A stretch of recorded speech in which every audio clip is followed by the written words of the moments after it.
There are these mysterious piles of bread that appear everywhere in my life, and I just don't know why they're there. Hi, I'm Kenji Lopez-Alt of Serious Eats. I'm here with Jim Leahy of Sullivan Street Bakery. We're talking about his new book, My Pizza, and he's going to show us how to make some pizza in his home. Yeah, absolutely. We're going to eat some yummy pizza together. Awesome. And I did not say that.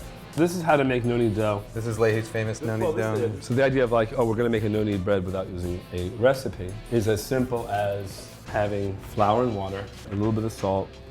We have some yeast, right? Mr. Leahy always has some yeast on hand. Aha! Yes! So I mix the ingredients together, Right. just like this. And then I'm going to do this without having to really knead it. You can develop gluten the same way you can kneading it just by Yeah, I think letting it's actually better because you don't oxidize the wheat. And at the end of the day, it's about viscosity. So maybe it's a little on the wet side, but this is good. I don't need to add any more than this. So that's it though, that's done. I would let it ferment until it grows as tall as it possibly can. Okay. It will be popped. And then how long does that take? With the quantity of yeast, the temperature of the room, and perhaps even the temperature outside, maybe 9 hours, 8 hours. 9 hours. Okay, Yeah. so it'll just sit there, Yeah. cover it up, let it sit there 9 Yeah, hours. and then at like 4 in the morning, I'll wake up Right. and make myself some pizza. Just kidding. You're gonna get the same elasticity out of this dough simply by handling it a couple of times. Right, right. And that's all, it's all because of the long, Fermentation. the really long yeah. fermentation. So if you period. like knock it down and then make little balls.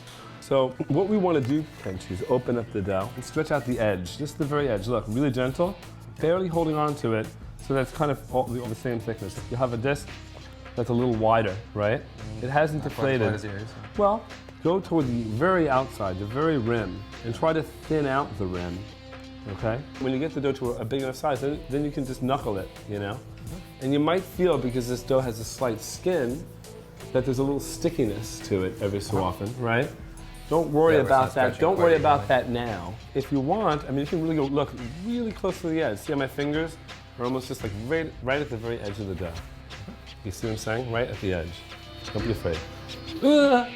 Almost punctured it, almost lost it.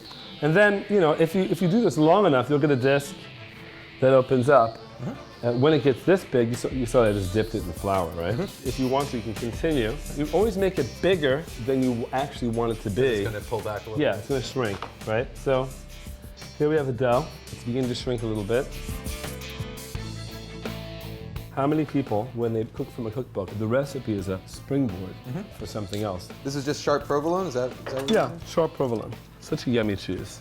A little bit of ginger, shredded, kind of coarse. I don't mind if I get a nice piece of ginger, garlic. And then typically what I do with mozz, I just try to like crumble it and tear it. And then what else do we put? Oh, chili pepper, that's right. Chili pepper. You have to be careful with this stuff, right? Blanched broccoli, Rob? I like to have a little crunch, you know what I mean? And that's it, in a nutshell. Got a little bit of salt. I think it needs a little bit. I feel like, just for kicks, just feel this. Is this coriander? Yeah, throwing a couple of coriander seeds on here. I don't know why. But you see, that's the way I think. Every so often, just try something a little different. I love toasted seeds. You just have the pizza stone. Preheated, 500 it's degrees. just- And then when I get to 500 degrees, maintain that temperature, and then you put the broiler on full blast. What are you aiming for? 2 At minutes? least the amount of time possible. Always is the objective of Right, it. right. What does the recipe say?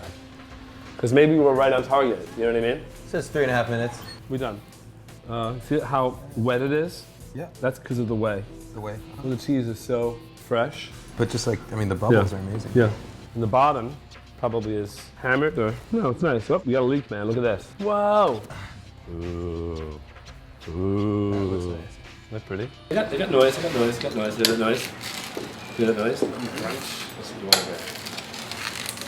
I think it's pretty phenomenal. Dough has a good texture, doesn't it? Yeah, really good. Yeah. No, but it's amazing you get that super thin crust, but this very airy, slightly moist, chewy from a home oven. Most people don't get. Yeah, no, the recipe in the book is very, very simple. Very easy to do. Ooh. What, hot? Bring yourself? Chili? Chili. Nice, right? Yeah. Not too hot, right? I think I just got a big chunk of. You're lucky. I haven't hit one yet.